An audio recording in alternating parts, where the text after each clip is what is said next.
ओम शांति। 3 मार्च की बाबा की मुरली। मीठे बच्चे, जब स्वच्छ पौधों पर विकारों की मैल चढ़ती है तब भ्रष्टाचार बढ़ता है। अब तुम्हें श्रेष्ठाचारी बनना और बनाना है। प्रश्न, श्रेष्ठ बनने के लिए श्री श्री शिव बाबा की श्रेष्ठ मत कौन सी मिलती है?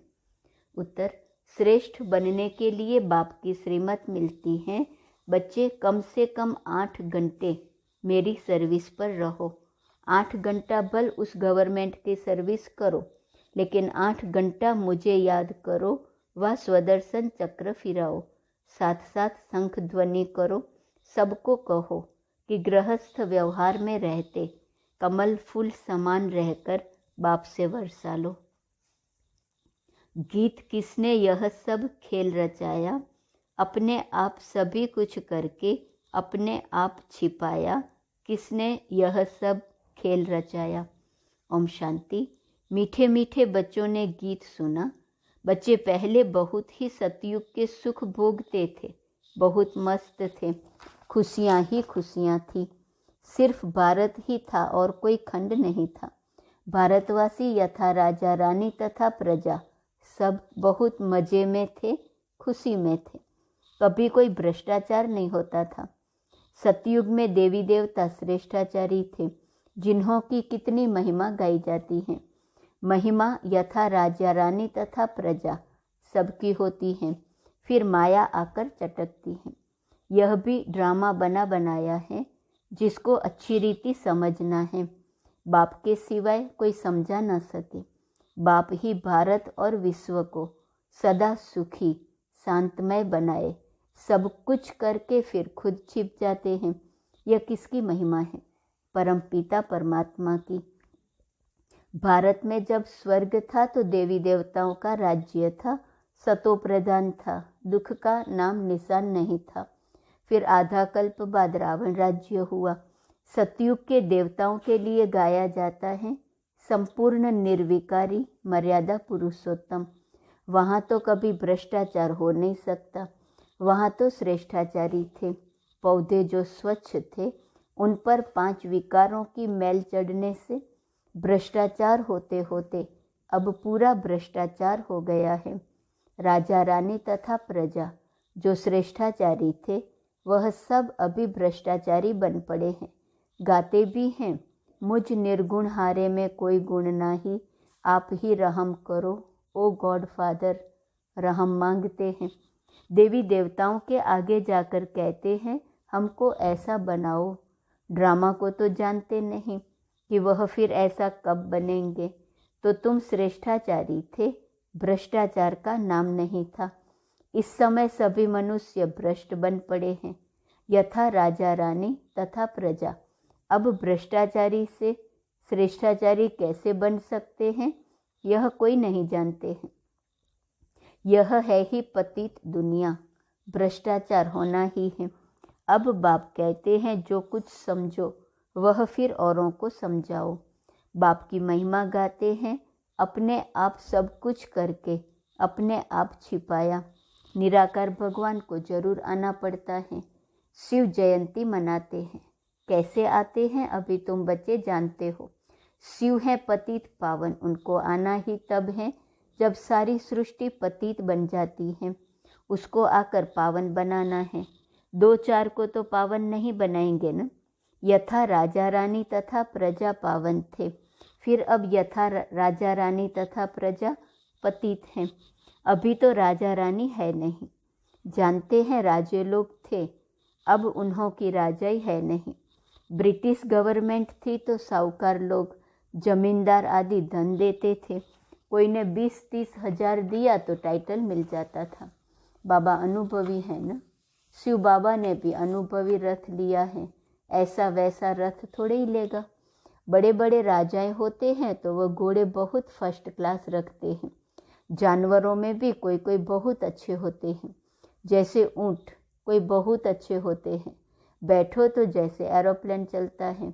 कोई तो ऐसा होता है जो बहुत डंडे लगाने पड़ते हैं। तो बरोबर यह भारत 5000 वर्ष पहले स्वर्ग था। यह तो मशहूर है। क्रिश्चियन लोग भी कहते हैं क्राइस्ट से 3000 वर्ष पहले स्वर्ग था, तो बरोबर कल्प 5000 वर्ष का हो गया। खुद ही कल्प की आयु बताते हैं। फिर सतयुग को लाखों वर्ष कहते हैं। ऐसी ऐसी पॉइंट्स बाबा समझाते हैं जो धारण कर दूसरों को समझानी है, परंतु समझाते नहीं।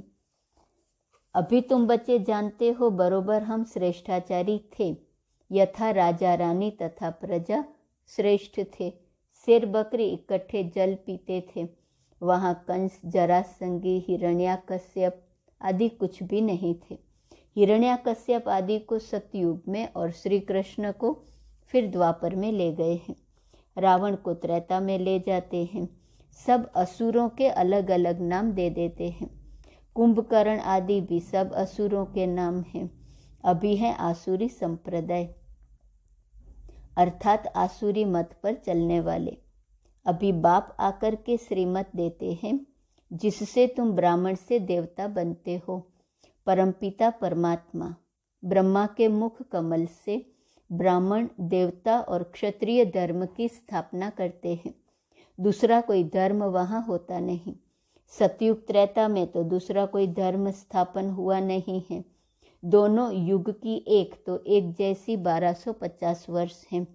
सतयुग में दैवी राज्य, त्रेता में क्षत्रिय, सूर्यवंशी और चंद्रवंशी। यह सूर्यवंशी और चंद्रवंशी राजधानी किसने स्थापन की? क्या ऐसे कहेंगे कि चंद्रवंशी राजधानी राम ने स्थापन की, सूर्यवंशी राजधानी लक्ष्मी नारायण ने स्थापन की? नहीं, दोनों ही स्थापन करने वाला परमपिता परमात्मा है। स्वर्ग का रचयिता है बाप। सतयुग त्रेता की राजाई रची है, गाया भी जाता है। परमपिता परमात्मा ने ब्रह्मा मुख से ब्राह्मण, देवता और क्षत्रिय धर्म रचा। बाप कहते हैं यह जो तुमको ज्ञान सुनाता हूँ यह फिर प्रायः लोप हो जाएगा। इस्लामी, बौद्धी आदि जो धर्म स्थापन करके गए हैं उनका नाम, रूप, देश, काल आदि तो नहीं भूलेंगे। उनको तो सब जानते हैं न। यह देवता धर्म मैं कैसे स्थापन करता हूँ यह ज्ञान सब भूल जाएंगे। द्वापर में फिर कितने धर्म स्थापन हो जाते हैं। एक ही इस्लामी बौद्धी धर्म में यह सैकड़ों हो गए हैं। आपस में कितना लड़ते हैं। अभी तुम जानते हो बाबा कैसे सब कुछ करके अपने आप को छिपा लेता है। स्वर्ग में जो देवी देवताएं थे उनको फिर माया आकर चटकी, पूरे बेगुण बन गए हैं। गाते भी हैं मुझ निर्गुण हारे में कोई गुण नाही, तब तो गुणवान देवताओं की पूजा करते हैं। बड़े बड़े राजाओं के पास अंदर महलों में मंदिर रहते हैं, पूजा करते हैं। ऐसा कोई राजा नहीं होगा जिसके पास मंदिर न हो। अब बच्चे जानते हैं शिव बाबा की श्रीमत पर चलना है, कदम कदम पर श्रीमत लेनी है, तब ही सो देवी देवता बनेंगे। परंतु श्रीमत पर भी चलते नहीं। बाबा कहते हैं कोई भी बात में कुछ मूंझो तो चिट्ठी लिखकर पूछो, बाप को याद करो। माया ऐसी है जो स्वर्ग स्थापन करने वाले परमपिता परमात्मा को याद करने नहीं देती। बाबा जानते हैं तूफान बहुत आएंगे, परंतु चिट्ठी लिख पूछना चाहिए इस हालत में क्या करें। बच्चे की शादी है, इस हालत में क्या करें। कोई मरा है, क्या करें। मत लेनी चाहिए। श्रेष्ठ बनना है तो श्रीमत पर चलना है। श्री कृष्ण की मत तो हो न सके। श्री कृष्ण पतित दुनिया में कैसे आ सकता है। श्री कृष्ण की आत्मा खुद अंतिम जन्म में राजयोग सीख रही है। सिर्फ श्री कृष्ण की आत्मा है क्या? जो भी देवी देवता घराने वाले हैं वह ब्राह्मण बने हैं। कदम कदम श्रीमत पर चलना है। बाप कहते हैं जितना हो सके बाप को याद करते रहो।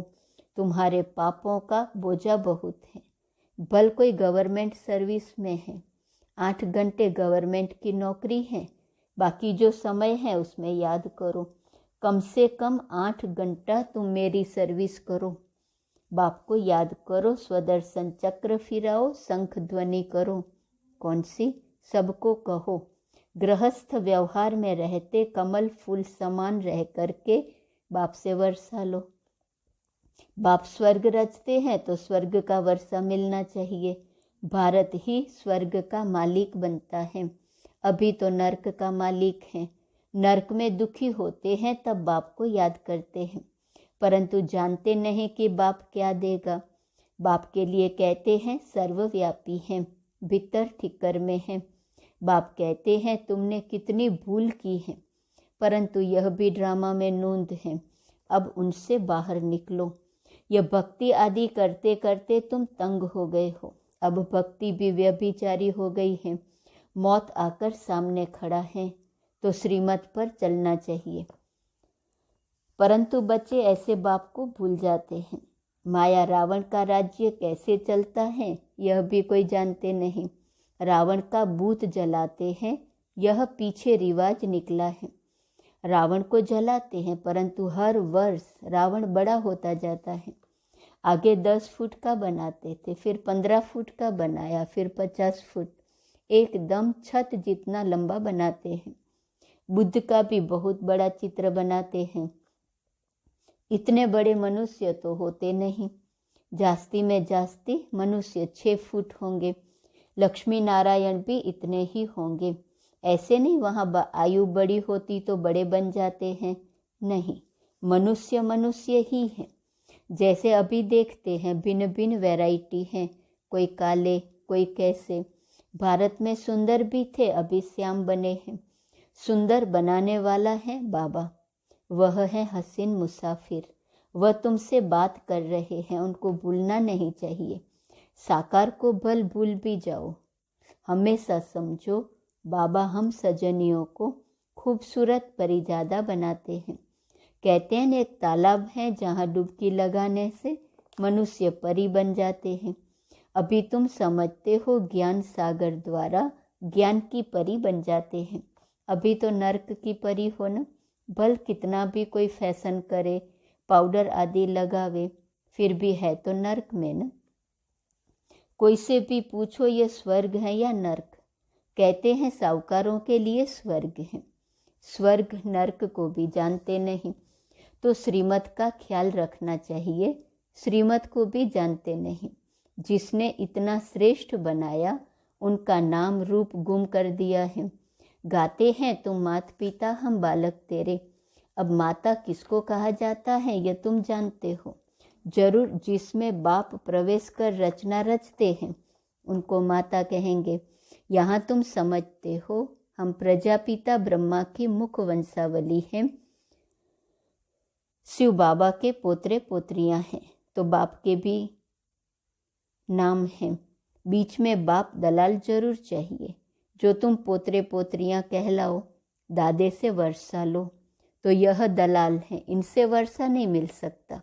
इनको भी वर्षा शिव बाबा से लेना है, शिव बाबा की मत पर चलना है। तुम्हें ब्रह्मा के द्वारा शिव बाबा से वर्षा मिलता है, परंतु बाबा कहते तुम इनको भी भूल जाओ। शिव बाबा से तुमको मत लेनी है। शिव जयंती मनाते हैं, परंतु बिल्कुल जानते नहीं। स्वर्ग बनाने वाले बाप का यादगार गुम कर दिया है, नर्क बनाने वालों के यादगार रख दिए हैं। दिन प्रतिदिन भ्रष्टाचार होता जाता है। कोई को अगर क्रोध आता है तो समझना चाहिए हमारे में यह भूत है, फिर हम श्रेष्ठाचारी कैसे कहला सकते। तुम्हें श्रेष्ठाचारी बनने का पुरुषार्थ जरूर करना है।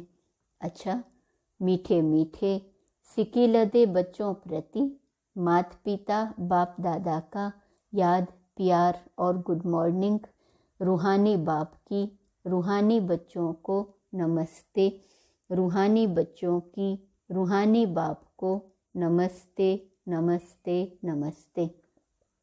धारणा के लिए मुख्य सार, पहली पॉइंट, बाप की याद और ज्ञान सागर के ज्ञान से सुंदर ज्ञान परी बनना है। कदम कदम पर शिव बाबा की मत जरूर लेनी है। दूसरी पॉइंट, श्रेष्ठाचारी बनने के लिए अंदर से भूतों को निकाल देना है। कोई भी भ्रष्ट बनाने वाला काम नहीं करना है। वरदान, समस्याओं रूपी पहाड़ को उड़ती कला द्वारा सेकंड में पार करने वाले सहज पुरुषार्थी भव। हिमालय पर्वत जितनी बड़ी समस्या को भी पार करने के लिए उड़ती कला की विधि को अपनाओ। सदा अपने सामने सर्व प्राप्तियों को इमर्ज रखो और उड़ती कला में उड़ते रहो, तो समस्या रूपी पहाड़ को सेकंड में पार कर लेंगे।